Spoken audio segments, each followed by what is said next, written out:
Hi, welcome to this little video, and in this video we're going to be changing the spark plugs on a Ford Mondeo 1.8 LX petrol between 2001 and 2007. This is the Mk3 version. Right, now these plugs in this Mondeo, it's a petrol engine. I think it's probably going to be about the same for a 2-litre petrol as well.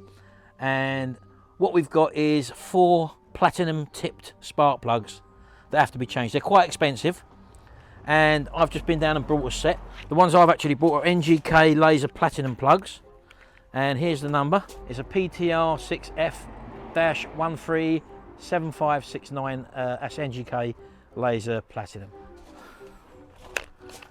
Apparently they don't make any cheaper plugs for these. As I say, the reason why they're so dear is because they've got a platinum tip on them. Now, out of the box, they should already be gapped, pre-gapped. There's 2 trains of thought on the size of the gap of these plugs. One train of thought is the standard setting, which is 1.3mm, and then there's the other train of thought which says that they've changed it to 1mm. And the reasons for that is because they reckon it was eating a lot of coils, or it was easier going on the coils and the HT leads and stuff like that. But I'm out of the box. These come out at probably 1.3. So I've just left them as they are, so that's why I'm going to be setting them at what they come out of the box at. So first thing to do, normally with these Mondeos, you've normally got a big cover which covers all of this lot up, where it's got Duratorque written across the top of it. My one hasn't got this on. Anyway, it's just a matter of unclipping a hose, I think, and actually just popping the cover off, and then you're left with this layout underneath. Now here's our 4 spark plugs, as you can probably see there, 1, 2, 3, 4. They're buried deep within the engine, so you have to actually remove the cap off of each spark plug, which is attached to the HT lead as well.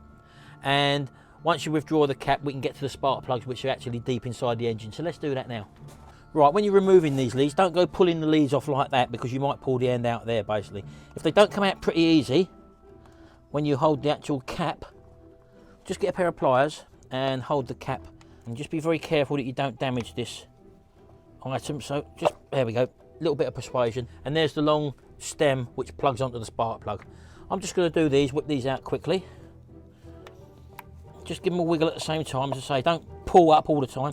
Just give it a wiggle, and you'll probably find they should pop off. There we go. The reason why I'm changing these plugs is that the car developed a slight misfire, and it could be 1 or 2 things, but I've never changed the plug in these. I've done probably about 15,000 miles in it. I don't know how long the owner before changed the plugs, so as a matter of course I'm changing these plugs. Apparently these platinum tip spark plugs are supposed to last about 4 times longer than the original normal sort of spark plug, so that's why they're probably so expensive. Right, okay then, so what I've got here is a small 10mm spark plug socket, as you can probably see there. I've got it on an extension bar with a small 3/8 ratchet, so drop that in there until it locates. And you're looking at a gentle anti-clockwise, keeping the ratchet straight. And let's twist this out. As I say, these have done many miles since I've had the car, for the last 2 years.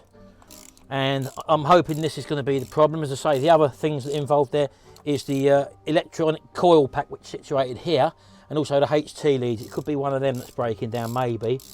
But obviously I'm changing these spark plugs first, because the coil packs could be quite expensive.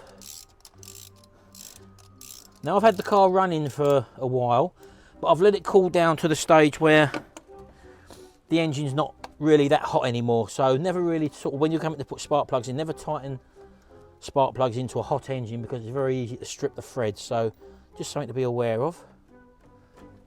Right, now normally you've got a little bit of rubber that sits in your spark plug, but mine is apparently missing. So I've got to sort of fish mine out with a pair of scissors or long nose pliers. There we go, there's one plug there. Now looking at this plug, I'm just going to check the gap on it as well. The plug colour looks very, very good. So this is my, I don't know if you can see that. So it's a nice charcoal, chocolate brown, light brown colour rather. Now I'm looking at this gap now, and I'm hoping it's probably actually a little bit big.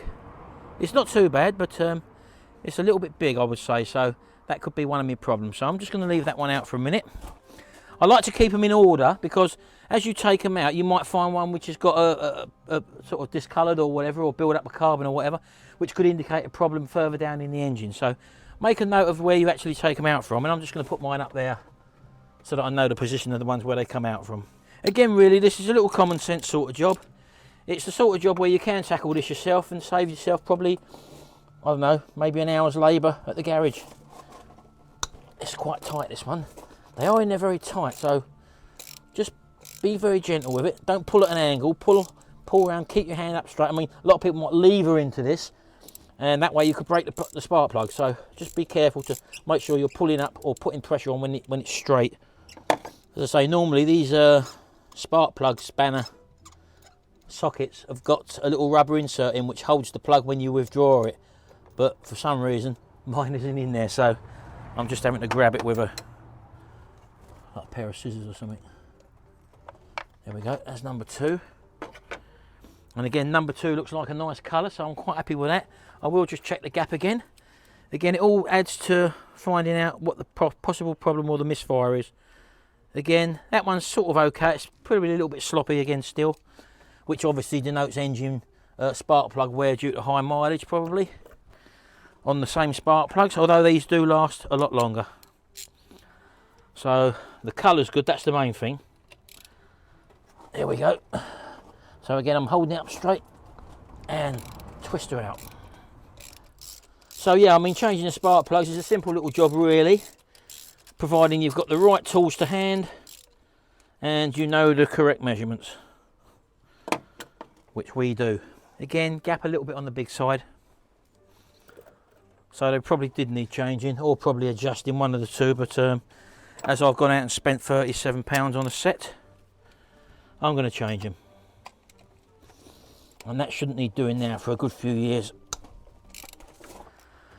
All the spark plugs are a very good colour, as you can see there, and again, if anything, they're a little bit loose, so at least we know our combustion's all right, so we haven't got a problem with any of the fuel injection or anything like that. So I'm just going to whack these new plugs in now and just check the gaps on them. Yes, I mean, that's a lovely snug fit in there, so at least we'll be having the right gap now. So I'm just going to pop these in and I'll catch you in a minute.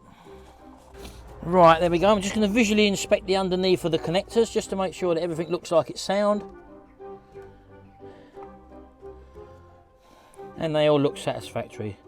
So I'm going to push them back on in their correct orders and hopefully remove all my tools, and let's give it a start up.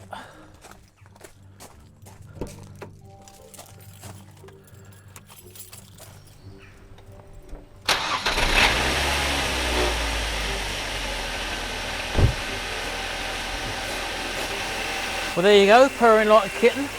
That's how you change the spark plugs on a Mk3 Ford Mondeo petrol engine. This is the Duratorque engine, which is a 1.8 LX in this one. Probably the same for a 2 litre. And those are the platinum tip spark plugs. Anyway, thanks very much. Hope you enjoyed this little video. Bye for now.